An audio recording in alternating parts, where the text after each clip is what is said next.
Nous allons maintenant traiter du pénis de l'homme.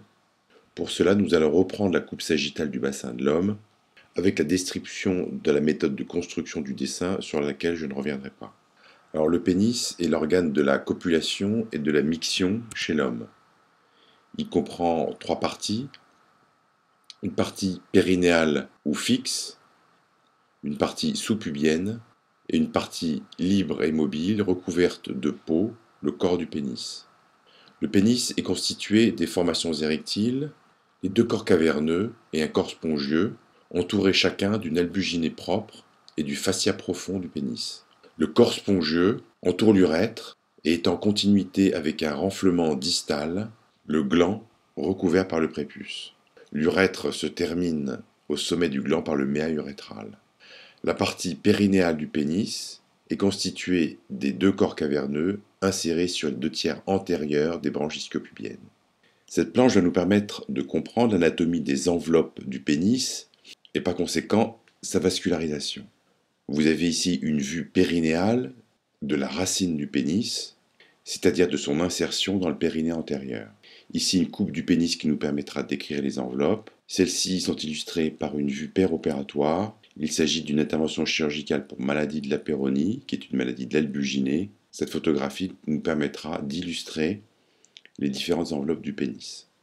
Alors regardons plus en détail cette coupe du pénis. Cette coupe passe par le corps du pénis. Celui-ci est recouvert d'une peau fine, doublée d'un feuillet superficiel, encore nommé fascia superficiel ou dartos pénien, l'ensemble de ces deux structures constituant le fourreau pénien. En dessous se trouve un espace de glissement constitué d'un tissu conjonctif lâche qui permet la mobilisation du fourreau par rapport au plan profond constitué par l'albuginée et le fascia profond ou fascia de Buck qui est intimement adhérent à l'albuginée et qui va constituer une véritable lame porte-vaisseau et véhiculant les nerfs de la sensibilité jusqu'au gland.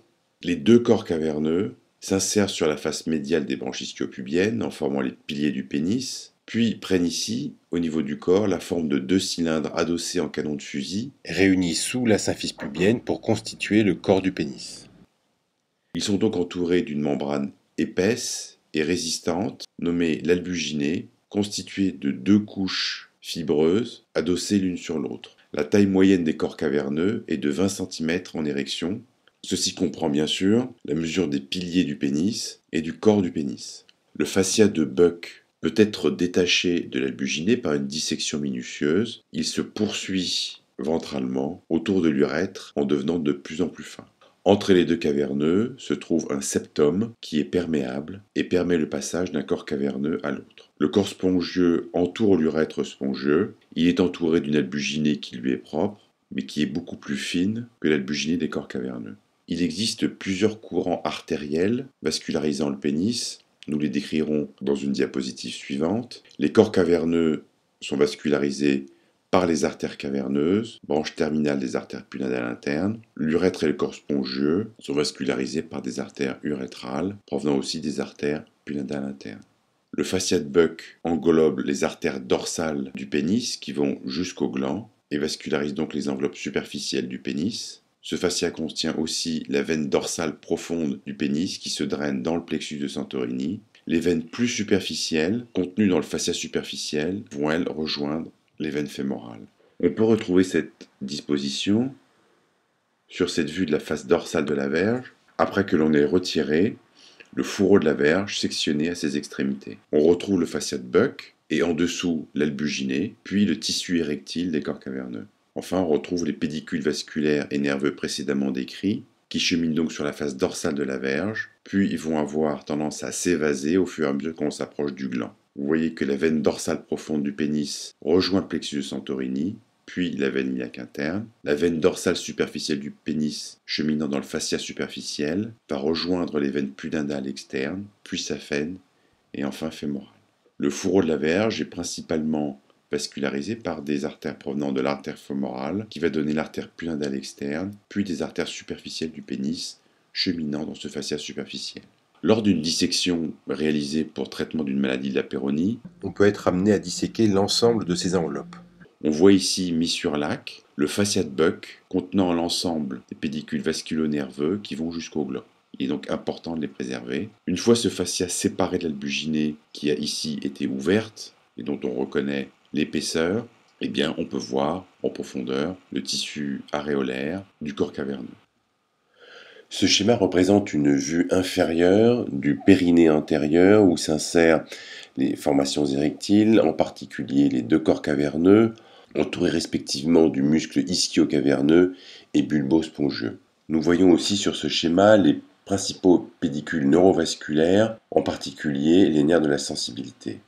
L'artère punadale interne, qui représente le principal apport artériel du pénis, revient dans la région pelvienne après un court passage dans la région fessière en passant sous l'épine sciatique. De là, elle va rapidement se diviser en une branche périnéale superficielle, une artère bulbo-urétrale naissant au-dessus du muscle transverse profond et traversant le ligament transverse avant d'aborder le bulbe urétral. Enfin, l'artère punadale interne donne l'artère caverneuse de chaque côté. Il s'agit de la principale artère alimentant les corps caverneux et donc à l'origine de l'érection. Et enfin, l'artère dorsale de la verge, considérée comme la branche terminale de l'artère punadale. Sur le côté droit du schéma, nous voyons apparaître associé à l'artère punadale, le nerf punadal, qui va se diviser rapidement en un nerf dorsal du pénis, qui va accompagner l'artère du même nom et donner la majeure partie de la sensibilité de la peau pénienne. Le nerf punadal donne aussi le nerf périnéal, qui va se ramifier en un rameau musculaire pour les sphincters,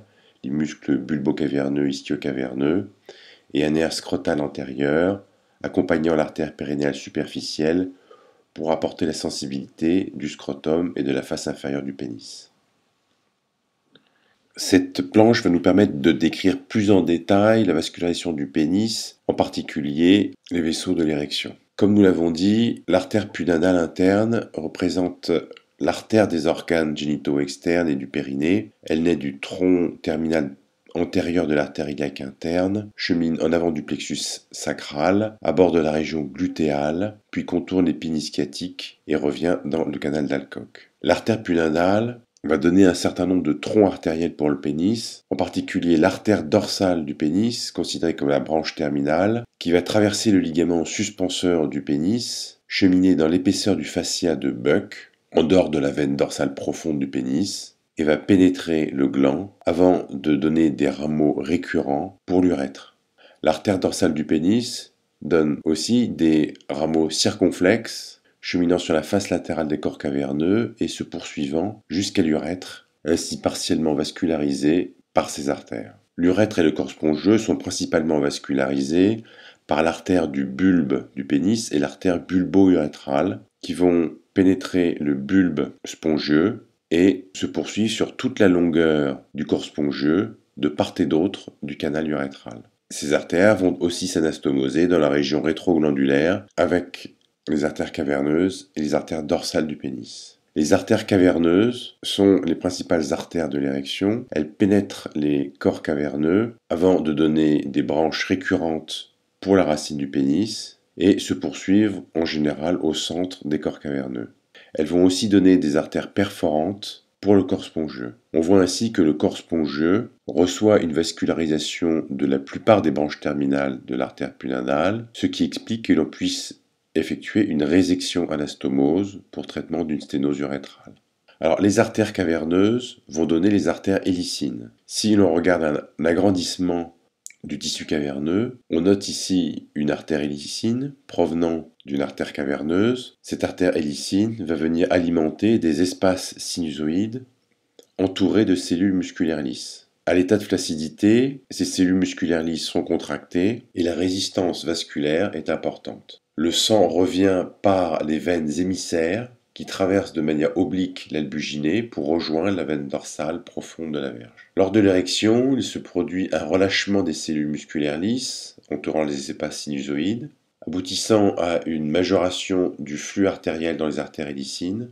Les espaces sinusoïdes se gorgent de sang et la pression augmente dans les corps caverneux. Ceci entraîne une compression des veines émissaires et un arrêt du retour veineux participant ainsi à la tumescence et à la rigidification du pénis. On voit ici une coupe de corps caverneux de rat montrant la présence des espaces sinusoïdes et des artères hélicines.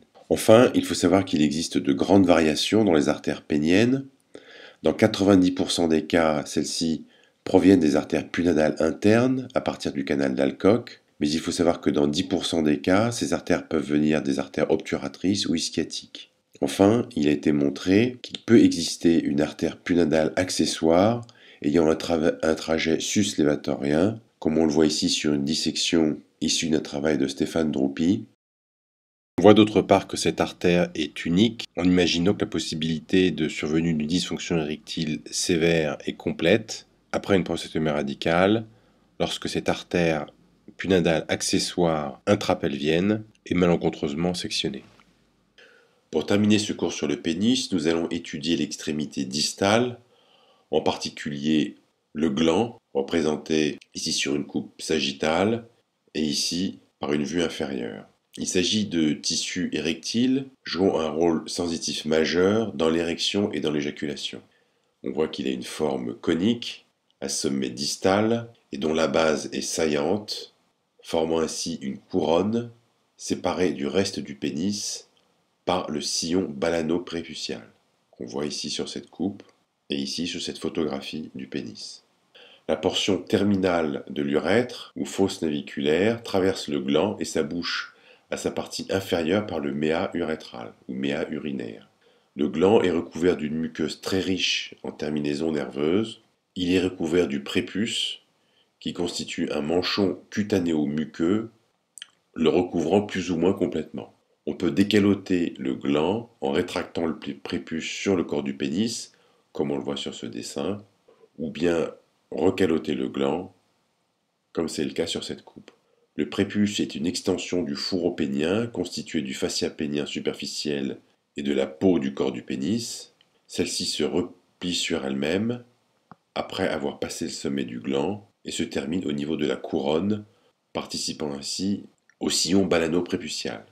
À ce niveau, la peau prend un aspect muqueux. La peau du prépuce, en contact avec le gland, est très riche en glandes sébacées qui vont produire le smegma, une substance blanchâtre. À sa partie inférieure, le prépuce est amarré au gland par le frein du prépuce.